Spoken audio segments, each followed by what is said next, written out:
Bonsoir, bonjour, on a balandino surtout à 3 fois www.congoyalelo.com. Quand on a eu Sarabino, on a Sarah la merveille, Nazali, on a capone à couper Sabino ban nouvelle, pour qu'on mette la bino ban information à bien. Au bout on a sepelé la bingo mingi, dans la banole balamino que site on a fungoli ango boza la dessus et za la babouzo ban la quantité. Na moment on a za la carte à Paris, na za la carte à France, précisément la carte à Paris. Les lots n'ayambeli bino invité la bino au bolingaka au monde entier boyebiye c'est les Zino, c'est les Zino, les mecs d'ici. Donc voilà, tozane awa. D'ailleurs kokuta l'année à nakata Paris na benga na bino c'est les Zino ngana kozonga Bruxelles bote fona yamba au penza nakata émission na ngai donc to solo là. Donc yangona boza toujours connecté nakata site nanga 3 fois www.congoyalelo.com. Boza là dessus bon allez pour ne pas plus tarder nazo pesa micro na ngai pas invité na biso. Bonjour c'est les Zino. Bonjour maman Sarah la merveille, comment vous allez? Ouais, ça va quand mona yo moko bonne yo santé. Ouais, santé moralement et bien que ça bien été parce que mboka ça bien été lelo. Mboka eza ban kokoso ebele. Mboka l'inkilipé alingo longwate. Homo sapiens zento alingo longwate. Bobi zento kanambe, grand kizengi ya monde entier, des champions de bakizengi. Aboy ko longwa. Donc moral benedate pe ba frères et sœurs bazokufa ba opposant na biso pe to comprendre bango te so ba opposant mo so ya mikinza so ya nini to zo comprendre te bazo ba opposant ya ndenge wana vraiment o esalama nulle part na monde que président moko soi-disant président soi-disant hein soi-disant président mais imposteur occupant les représentants de tous les occupants ba rwandais tout power bako boma biso donc ba opposant toujours comprendre bango te oui que kanambe bon de toute façon tout ça va finir par le tuer, on va le tuer. Donc s'il croit que tout ça là va mentir, tout ça sous va mentir te to boma ya wana monique ba boule wana tourner na to vanda situnga en tant qu'artiste engagé, en tant que futur député que je vais siéger dans le Parlement. Donc voilà, Akeba, donc il y a un moral, les a bien été maman. Voilà, donc physiquement, santé, ça n'a bien, mais moralement, Kanambe ne veut pas quitter notre pays. Donc, n'a bien été. Bon, c'est les unes, est-ce que vous êtes sûr que Sogi Bobomi, le président, a le pouvoir? Bon, pour le moment, il y a un dirigé RDC. Pour le moment, il y a un détruire RDC. Pardon, diriger RDC. Pour le moment, c'est lui qui détruit la RDC, la République démocratique du Congo, soi-disant République démocratique du Congo. C'est la République dictatoriale du Congo. Donc c'est lui qui détruit. Azapé présidenté, Azara présidenté. Depuis qu'il a imposé Bissoye na place, Azara président du Congo, Tezobawana. A présenté.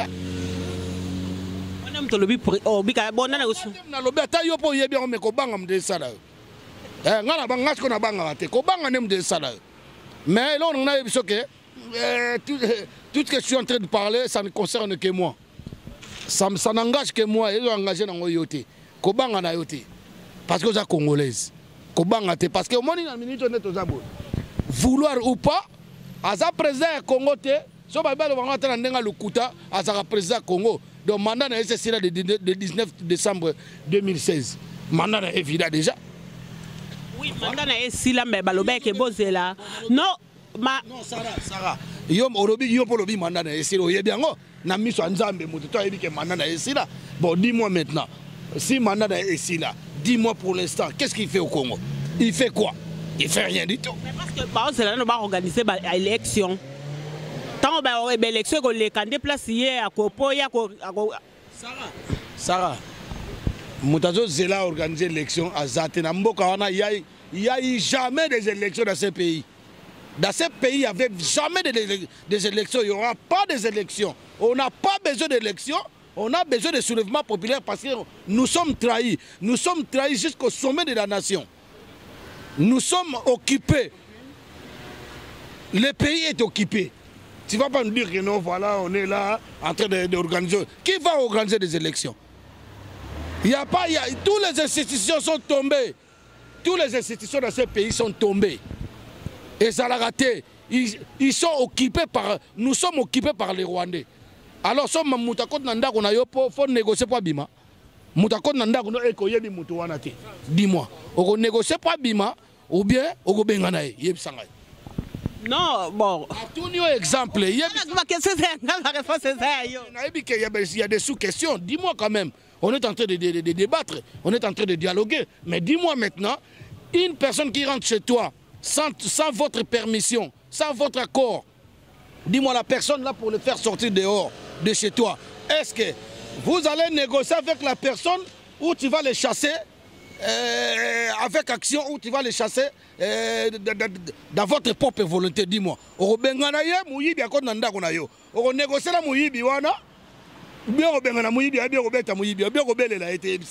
Bien sûr que la réponse est à voilà.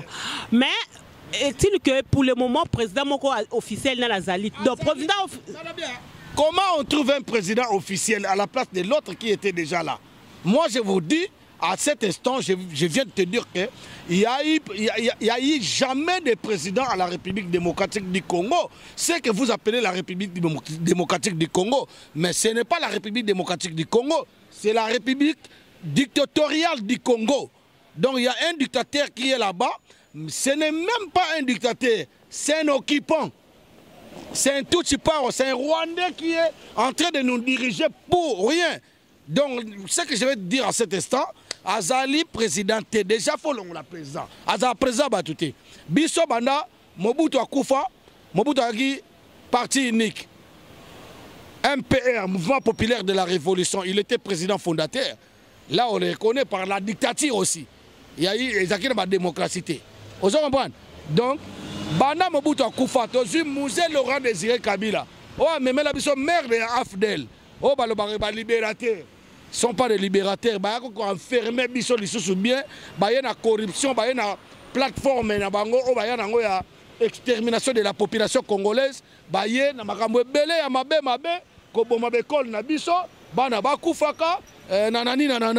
tu comprends ce que je veux dire? Donc, il y a un minute, le président Banda Mouzé Laurent Désiré Kabila à Koufa. Président Zalaraté. En attendant le président Zati. Président Zati, comment ça président Zati? Ce qui président Zali pour le moment, on a toujours Zali na tête. Toutes nos questions, il y a des. Oui, que mandat mais pour le moment. Maman, vous en avez non? Oui. Vous en avez non? Admettons par exemple, au sein de la boîte d'intérim, Batindio mission, la société Moko. Mission il y a 2 semaines, mission Sili. Babi n'a ok, monsieur, vous êtes en fait de mission. Ou madame, vous êtes en fait de mission. Est-ce que toi, tu vas forcer la nature ou forcer si comme un dictateur? Non. Et ça, on a au foot. Sauf si on a au foot, on a Mouyibi. Donc, Aza Mouyibi à Congo. Azala jamais président, a eu une élection en 2006, a eu une élection en 2011. Allez, avant il y a eu et puis là, il y a eu une élection, on a fait l'été. Pour ça, on a eu ne peut pas kangaye. Vous comprenez? Pour nga so na zui o yebisa ngate na zui te. Na zui, o yebisa na zui te. Na zui o. Na zui na rozala wana ngape président. Ba yangwana fona oloba kwa bobi na 2000 yaki na 2000 quand o bobi ki ayiba ki ba élection 2006. Bon na 2006, ezaki il paraît ba bobi ki le défunt Etienne Tshisekedi Mutu. Yo na yebisa, pesa mikoro yebisa. Na 2006, ezaki Jean-Pierre Bemba, son excellence Charman, Jean-Pierre Bemba, en tout cas, Aza Congolais, pour pour les Congolais. Si les Congolais sont contre eux, na contre eux, Makas. Net, tu peux les Congolais, tu as des missions. Congolais, Brazzaville, na Congolais, Bissonara pour Bango. Parce que tu as le royaume Congo. Moukem na Bangolais. Bangolais, pour Bango, parce que Bangolais, c'est le royaume Congo. Vous comprenez? Les Camerounais. Et puis, nous avons contre les dictateurs. Vous comprenez? En 2006, le mec en question, il a volé, comment on dit? Il a volé les élections, il a falsifié les scrutins des bulletins de vote, il a falsifié la CENI, il a trompé le peuple. C'était avec M. Jean-Pierre Bemba. Maintenant, la comprenante Jean-Pierre Bemba, il était un chef d'armée, vice-président Mboka. Mais pourquoi Tika est bon, il fallait barrer. Vous comprenez? Pour sortir de Kabila, Jean-Pierre Bemba, on a Yuma Zanan. Yuma qui Kabila. Et l'on m'a bé, bicho dans Congo, on a bilongé en Wanate. Et l'on dirait Safou Batokisa, Safou Batokisi, mais, et là, les 2 jours, et l'on a Kabila, on a Mino Bima, tout m'a bien de la va au théâtre. Vous comprenez? Tikala makama lava siko ko dakati ndeni ya zane comédien. Pourquoi on est lika c'est jure au fingi lava c'est non. Lava na fingi ote pardon. Na lobiga nde mutu no zalaka. On dirait pas mutu lava ta na tala ngo na sega mabata aza vrai comédien na sega mabe omoni so tale longa Kabila bien on dirait elongondre masoko ya sai. Ozo pas sai tala ko longa sai ndeza mabe siko masoko ne za ndeni. Donc, le roi, bon, il y a pas de temps sur la masse, ça, c'est le mabé. Oui, bikota, ba comédien, monsieur Bazaranet, ba kinal. So, tout le monde a kinal. Au moment où Jomo va bien en année, na linga pe jongo trop. Te jana mutono soto en na poto. Il est pas à boga. Loi la comédien. Ba comédien ba sala na sepela na bango trop Jomo va bien en sur Serge na Alain. Surtout dans le moment où on Zaïrois. Vous savez, John Batista. Pour n'a pas appelé, n'a pas théâtre, n'a pas Petro, parce que n'a pas Congolais. Batista. Aza n'a pas Bogart, Aza bien, Moutoro n'a ni sous. Parce que moi, il est un comédien. Mais si on a fini, ma soko là, il y a Yann Dimos. Et l'on ma soko Yann Dimos. Mais il faut aller là. Pour Yann Dimos, on a filé. On a cancellé les gorodo, mais il y a mon nez. Vous savez, non, on s'est gâté. Si vous avez long ma bonne les boulots toilette, ma boulot toilette à côté de ma quartier qui me fout avec une bande qui kuna na suka. Ça y est, ngaza. Saloni na ngona ya ndimo. Abo, ayaki na yoki ka pa bato abio azo lukanga. A lukanga camarade na été. Nga mwana poto sur ma peka ndengo na uti sasa, soit déjà mbongo bozoli pa Kabila pesa ko sa ba théâtre chaque jour na ndako na ye, au sexa zoba. Ngaza camarade na été, ça y est, long ma bonne masoko ya Kabila. Comprendre? Donc, ce qu'ils ont vulgaire. D'ici, on va calater à comme il y a concert, il y a hérité Wata. Ouais, bah, il y a qui na Olympia. Le mec, on a hérité Wata, il fallait mettre na Olympia. Est-ce qu'on a un bon concert de Zalata? Si le mec, on a finger, c'est quoi son histoire? On a fingité, on a décrit. On a bien qu'on a fingité. Attends, ma masse à aller à on a fingité, on a décrit. On a dit que. Et longa Kabila a long ma belle comme ma soko ya sai. Ma soko sai na niveau nini ya mabe. Pour ma soko monsieur dans mon kido moi je sumba ozo lula. Ozo comprendre. Au moins na muto akeko sumba mais ozo comprendre. Mais sai so ke sumbe za ndenge scandale. Donc na bantunga o banga na toilette pour mingi mi sai. Bo sumba mi pour ba chasse de kunezate. Pour biso asoto sumbi na poto bona bo sumbi. Ok, toilette, bien pour c'est pas bien. Donc quand tu vas aux toilettes, tu fais ton petit besoin, après tu vas chasser d'eau. On chasse d'eau. Mais je ne crois pas que ça, quand il chie là-bas, je ne crois pas. Donc les Nkoussous sont là, bazomona elongia muto ayeko sumbawa. Aze longa mais ma soko ne komeza mabeli subo. Ozo comprendre. Donc hier na o msusu les gorodo wana munene wana Yann Dimos jouna au moins Yann Dimos wana sala qui collabore na bien je to ko zona poto bato ba découvrir libumu na so libumu na za na so za kunkie so za libaya to libendo to béton to découvrir on a makofi sai muto tambra na za frère na ngai sala attention ndo ya a lo ba komba sele sino tuna ba ninga no musu wa pakola ba o musu wa ba le 3 août o août comme aussi là azo ya gate. So mbutalika na yebi ete to mona na te abeta musique na zo bina wana ne pakola makale bele wana alati calcium dans liboma so lota wa tena mutu apakuna bikedi yawa e bele tena mandefu na bikedi ala zo bina na moi makasi zo soira nzoto azo bina na Brazzaville akamta Brazza so wab na ebite akeba moni ba comédien wana ngana ba comédien wa ba mettre pas mangwa undengi wana naye ba comédie le roi ba Kinal, ba comédie le roi ba José de Londres, naye ba comédie le roi ba nani oyo, mususu comme ne ranai. Vient na biso ngadios que je salue en passant avec maître Pai ba banda ba théâtre danger, ba ngona ba vie mangobo. Ozo bon, na poto na ba petit na ba 2 minutes. Pour ça petit na ba na âge, petit na 2 minutes. Aza pe na pire petit na ngai et puis na ba Jani ba Kinal pe na otange trop lelo.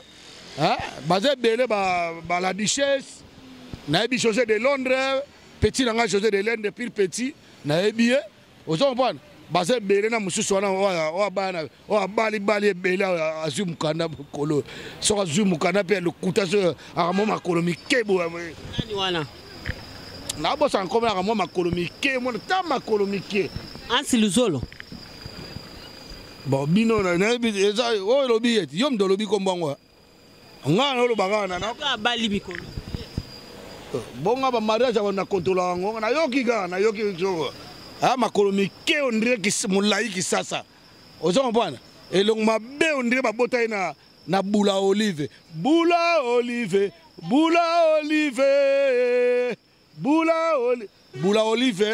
mais en tout cas bo kizenga na bana ofinga sute mais na profiter na finga na profiter bo permettre na finga kata mutu moko bo permettre na finga ta mutu moko Olive maman na obisiko zali bula ko kufa kala mingi te bozo kufa bokomona entre maman na Olive na finyo na série na finyo o mona mabe na fingi bolimbisa ngai na bana ko finga sute na salaire na fingi alors to kene ko na maman normal ozo mpa zola mundelo tala mundelo so tali bien o mpa est mundela bo o kimita tala mundela bo ko linga Jeannette Kabila mino e bimaso le rôle ni on est rato ya ba jardinier mais ka so fingi susu to lobika bogo bali so mino nende bima netinga so tali bien na fingita netinga so tali nga mikolo ba fingi la nga parce que na ga na moi tsongidi so bimita mso na ebite so mwana mutu moni na bimwa gonflage moko wana ya na normal Tamso abandizemi, donc voilà, voilà c'est normal. Mais, on a un camarade qui a battu en athée. Donc, il y a un homme qui au moni, sur botisi moi si bana, si portant après bana. Exactement, botisi moi si bana, allez, mouton, ça comment on supporter le bana. Ça, ce n'est pas du tout autorisé dans ces pays. Même si tu as décoché des papiers. Dis-toi bien, moi, je connais les juges d'enfants. Je connais toutes les démarches administratives pour l'éducation des enfants. Je peux vous porter plainte pour rien. Ok, monsieur? Donc là, entre parenthèses, entre guillemets, on passe dans d'autres questions. Vous n'êtes pas un mec d'ici. En tout cas, non. Yo penza tété. Nangana lo balisu sous likambu ya ba concert. Hein, to kotala makaba ba concert pour depuis makaba concert on a nous nazio mala microté. Mais comme concert wata ayaki ko beta awa na l'Olympe. Azana. Watana beti. Azana ni wata wana zongsa micro. Azali musicien la team wata. Bon, merci pesanga micro. On est donc ba siki ou nazo comprendre te. Na odo ba wakanambe. Ponga la bi mise moi kongo mone wakanambe. Watanambe. Mise politico. Mise ya grécoman. Donc grécoman bisenga senga fanatisme complexé. Ozo comprendre. Donc, Azabi Senga Senga, mendiant. Ce sont des musiciens qui font des mendicités forcées. Parce que nous qui étions sur les bancs de l'école, on sait, ce sont des mendiants. On s'en comprend. Tant que les musiciens, ce sont des mendiants. Na mungo ni baoyem. Baoyem na mungo ni. Papa Wemba Kenda. Bavedi ndoyoko bayemba bakenda ba pepe kare bayemba bakenda chanteur azara soute à part que moi muke masala biso ali aganie wana ali agnie mutali agnie oui mangeur de la merde tu connais pas faire ali aganie oui bien on tete lelo on a place azoli agnie ngana ti kama ex camarade affaire ayeb sanga to li agnie na boya na ngai oui ali aganie ayemba ngane bien ko yemba bena yebi mais ko li agnie ndé po ye pena dunda ka pena ko dunda ni munu Yo place azoli a Célésino. Avali yango so bato bazotala awa baomona kenga azokosa faire avali anie amelanga nanu di azamuta kuti amelanga diamba dipli ya diamba so ameni dipli ya diamba po ayeba ni yango gute na guni po za rappel mayele po tam yo so za na mutu po yani ko mona muta boti mwana te so ka muta boti fa ko masere sere na mwasi ne po dia ni ajo ka nia ba pulu pulu abana mike wana o kanga singa liba basinga libumu ya bana o comprendre donc alia gagner son alia gagner. On n'est pas là pour les noms des gens. Donc la personne qui mange de la merde, il mange de la merde. Donc c'est son aliment, c'est sa nourriture préférée. C'est de la merde pour succès. Pour la moni azapene Nicolas compena qui ça bamvoutement. Asali petit na biso mo berado. Si tranze moment fautif. Berado pe bamvouter ka na faire. Abwa ki mwasi na fenêtre. Nzambe abattre la berado bisika zali. Envoûtement on ko so berado te. Berado pire petit na ngai. Bisiko za na prison. Na lobby ke berado wana ko joyote e ko zonga la fere na mama na fere no simdile kisi na bande ko fere amvuta bande ko na yo berado ande ko na ngai tango yo bwaki ye na nini oh ya on comprend tango yo bwaki ye na lobby botika na sa misoko tango yo obwaki mwasi na fenêtre mwasi na ko bika au nom de Dieu je réclame et je recommande le feu. Feu de l'envoûtement de feu, de feu. Oui, feu. Sans effet. Comme si Moussala Nzambe obtient de l'effet. Sans effet, je suis véritable Moussala Nzambe plus que Tchatumba. Tchatumba, c'est Aza Mounokolo, la pigeon de Sumbanier. Vous comprenez? Mounokoma B, Mounokolo, la Ngoubou Tchatumba. Naza camarade na Tchatumba. Oloba Kombo Nangai. Nana camarade no Korabo Zoba. Olanda caméra, na c'est ma caméra pensionnée. Bata IDPS, na moni chatu madobo a commandé qu'on soutenir Félix Tshisekedi, rien. Félix Tshisekedi c'est notre président.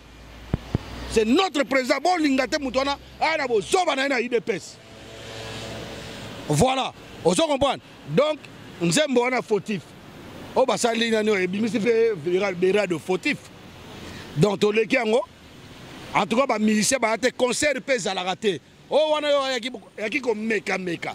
Parce que Fabrice Mikobi Bazali, Benoît Mikobi Baza, Zico Force, Eric Divita et Luka Makambo Bazali, Fiston Manissa, Edi Montmartre, Bazawana, Zico Force la lobby, Tala, El Bito Bazawana, Djibril, des couloirs Bazali, Dilandos. Mutoa Tom Silimier Nzamba zawana, batoa Sarah Martinette zawana. Ayo qui ne lobake oh voilà comme ça. Mais arrêtez. Na boité c'est les uno. Ndo boye ba concert réalité. Bon ndendi bino bo permettre ka si ba musicien poto ba betara. So concert réalité lo bo permettre pe ba musicien poto ba betara te. Musique est différent. Musique est différente maman na Sarah. Hein? Musique est différente. Et c'est micro oh ba musicien poto ba yembela. Na micro ba mission na pa mana ba fali ba yemba ba nani ba faire na mususu wana o sala comédie musicale danga alo la semba di moto na coupé nani oyo soki ba mission ngana tina otanga ba kombo na ba. Moi je suis un combattant résistant artiste engagé, je dénonce du mal na so dénoncer ba mal nyoto sala na mboka na biso.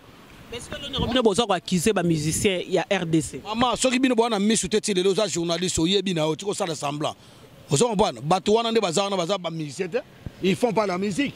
Ils travaillent derrière Kanambe. Baza Batouya Kanambe, ba pesa bango mbongo. Pour ba yebi que libanga mwelo mtena na diaspora to timbe la distraction.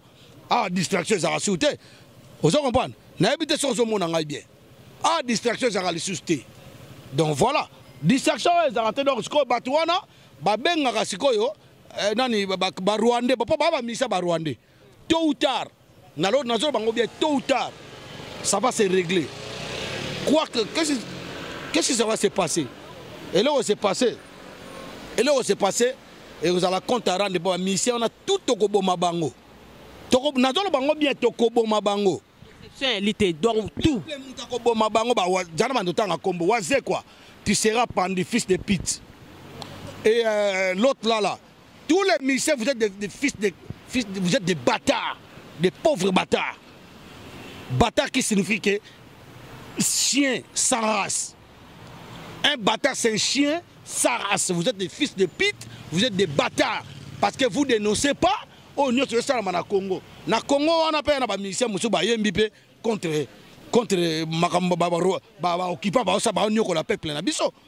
Bato ba Olivier Chimanga ba Bogis Mompema ba biso yo tozo dénoncer muto wa Bokechi wa Yambo. Muto la Radex suprême. Bazo yemba bazo dénoncer ma bezo salama.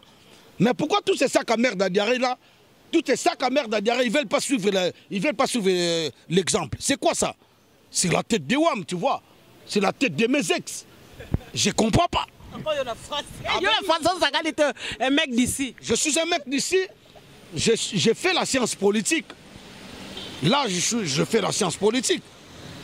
On est tous sur le même fil conducteur. Vous comprenez? Donc voilà. Donc le problème est il faut pas comprendre.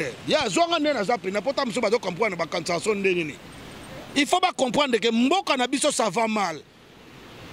Bacharnier na Maluku. Mabe, bacharnier partout. Ba fausse commune na ba Beni, na ba Uturi, na ba Congo ba fausse commune. Okene Kasai 1 million de déplacés. Balongwe na Kasai ba koti Angola. Est-ce que ata yo moko?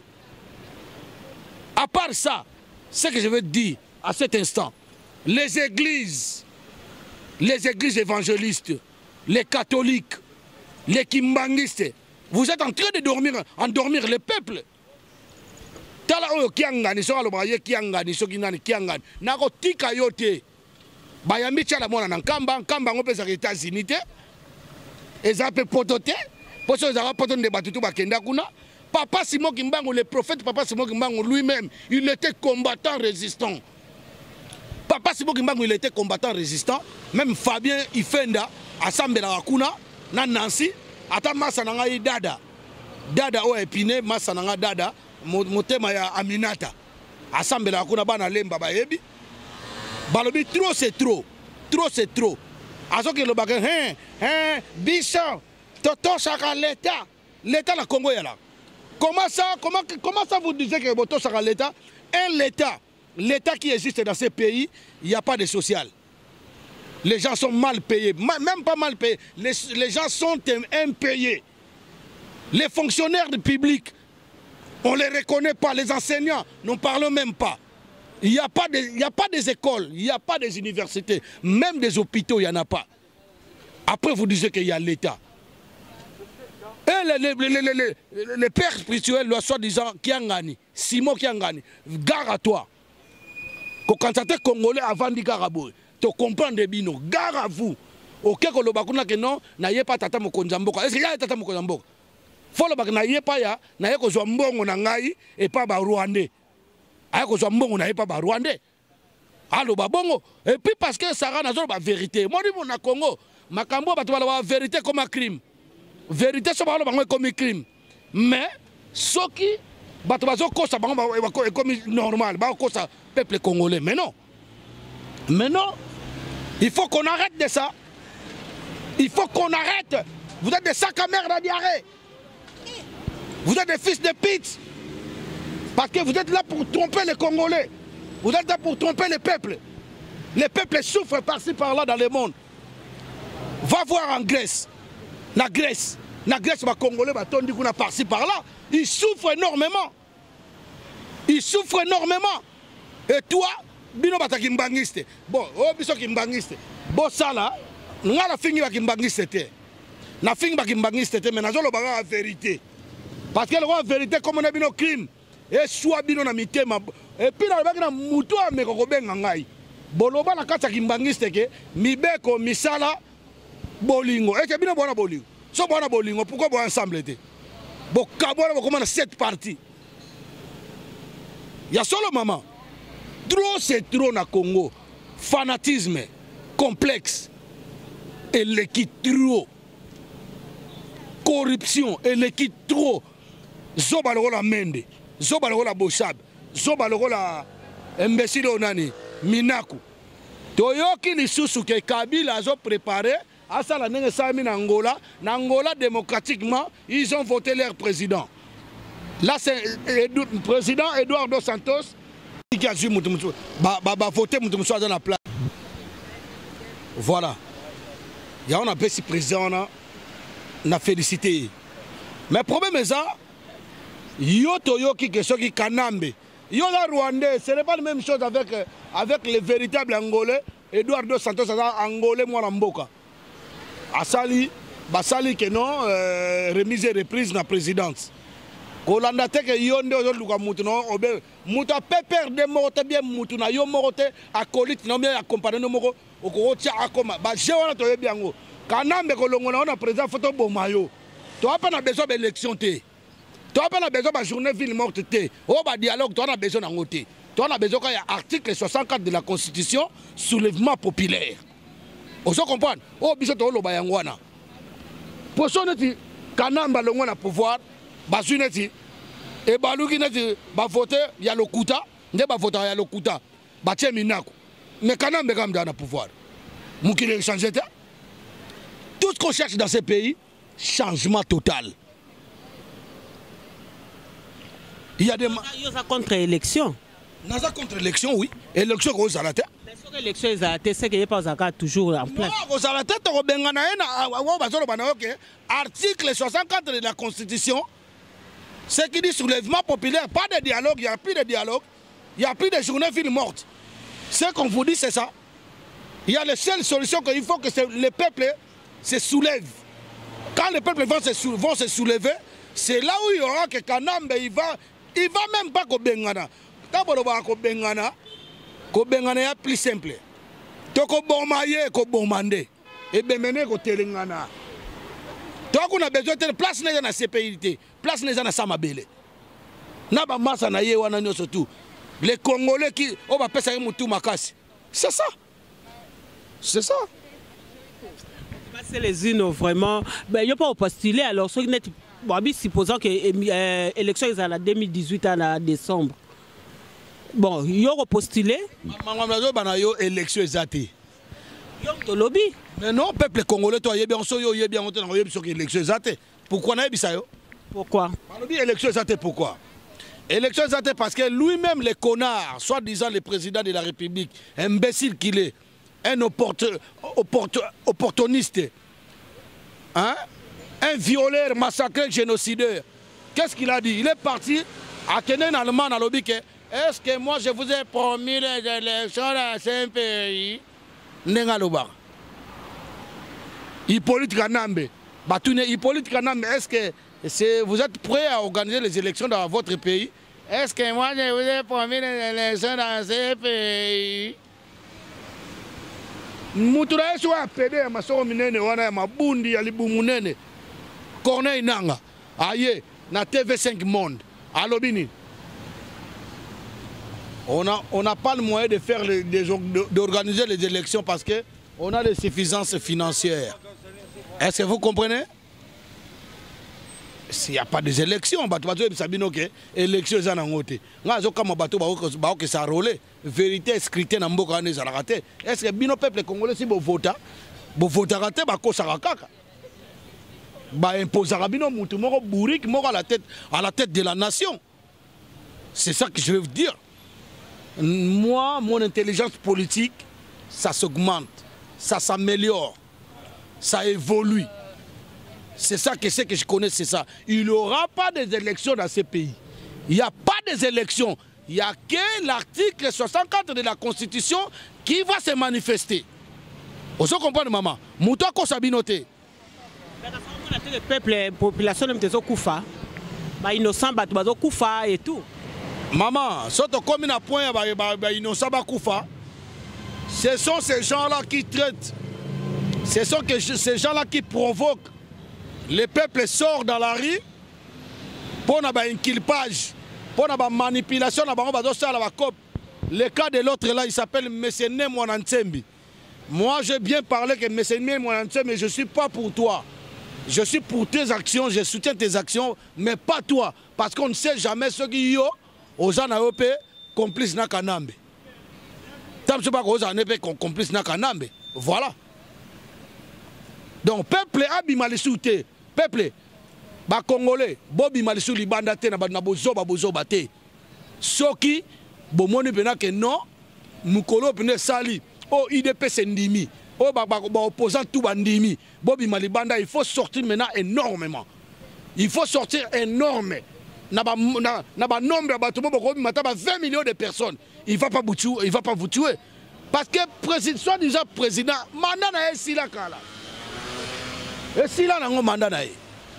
Kasi yango na siko ba peuple musuba lo ba ke fallait bino mo bokendeti. Bokena kishasa bokena ubengala. Pourquoi ba olinga bo sacrifier ba. Donc Sarah la merveille mbanda mo azokanelo quelque part bon soi-disant yoka kona mobali na yo ya simbi ba gilet asimbi na bambeli ayebisa nazo luka Sarah la merveille so na suye na koboma ele kola mbanda wana za mukie ponga na mona kabila muke kaname na mona ko muke même na niveau d'étude odimi PD garçon wana parce que so yaki bena vrai jo na bambongo tu so zui ngana boule na ngai na die na ngai ngana boule na ngai kabila kanambe Hippolyte wa muto kola na zamba mukoni nango sa getid obana rebellion na âge 10 ans côté zamba mukoni boko sanzone aki docteur na Chine maman na yon ya docteur na Chine ya docteur oto comprendre a mwana muke parce que net ngana leke na boule so na kibena ba 44 milliards wana komi nango na kena na nga déjà na ngana sa bena na élection ko na ngana sa nango na ngana kima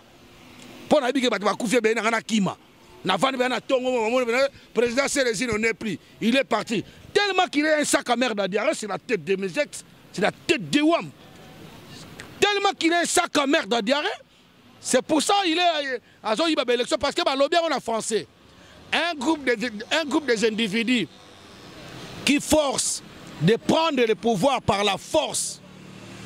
Hein? Donc c'est un groupe de voleurs, il faut les tuer, il faut votre peuple les mélanger. C'est ça qu'on appelle l'article 64 de la Constitution. Vous comprenez? Bon, au point de vue, Wana en tout cas, bonne dimension opposant Moroten Ndeko Eliezer aux PD. C'est des grands PD Ndeko Eliezer, Keba.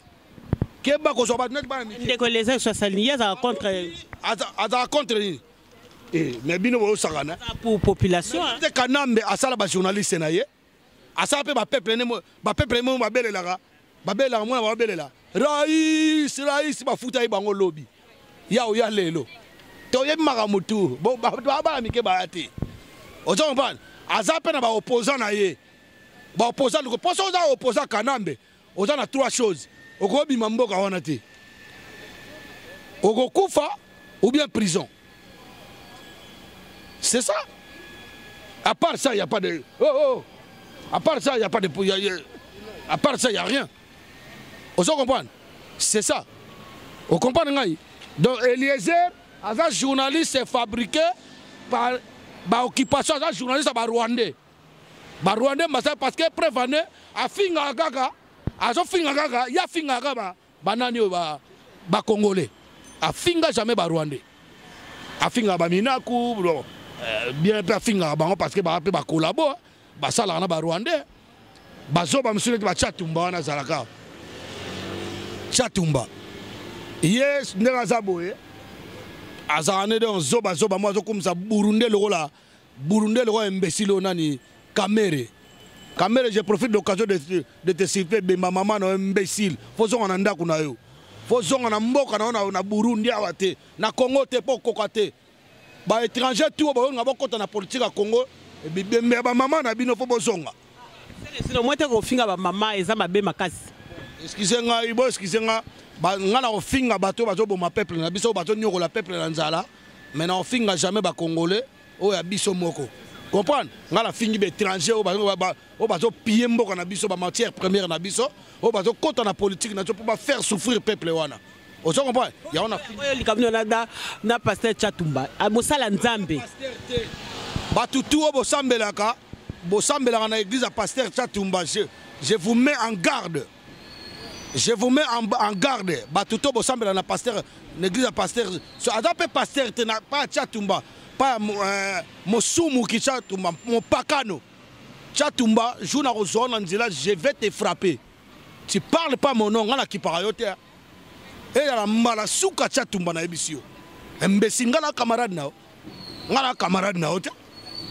naka camarade na yo moi je suis un mec d'ici yango ala ka ko luka makambo so luka makambo ta ba ko beta mu ko ngebukani o ke porter plainte o portera ba plainte bongo bana camarade ne soko lobobo bela musomba ya munene lobobo oboma tata na bino na kindele to ebi de makambo na yo nazada na ba secret mais na lobango lelo te o so comprendre na pesi dada mbote na Aminata mama na Esther mama na Ruth mama na Grace Kelia na pesi bino mbote place bozali en tout cas na pesi bino mbote makasi yo moko pe Sarah la merveille na souhaité yo okende malamu po yo zano na Belgique en tout cas kinal pourquoi pas na sima caméra miko bazo benga trip sans trépied yemo trépied caméraman sans trépied na pesi Janifa Imbote na pesi ba comédien na pesi bino mbote partie na pesi Popolo Mopasula Keba na zoe sorti le lo Keba Popolo Mopasula on a problème Keba na zoe biso Keba na yoka masolo mo côté mo zo yo côté Keba on se comprend en tout cas na pesi pe éthique Mbukusu bon mariage nouveau marié éthique Mbukusu en tout cas merci ndengo bali nzamba pambola yo mais qui parle ma mboka tika ma musique cassette c'est là non ba cassette c'est là non éthique Mbukusu pas juste Simba TTC Patrick de Panama Batroa ba Agwaya Samaton Richard Luemba Gilles Vasimba na pesi Dani Manaka na gare du Midi wana na pesi pe batunanga le rôle ba comment je peux dire batunanga ouais comment je peux dire maître Puma Like Makengo société Like Makengo na pesi mbote pourquoi pas voilà quoi basé belé $10 ko pourquoi pas pour na oyebisa yo mikolo yo nazo beta pour se pesa bana poto ba bunga na ba concert wana biso beta karaoke pas vieux sesquin mamita ni place njuza tumba ntaba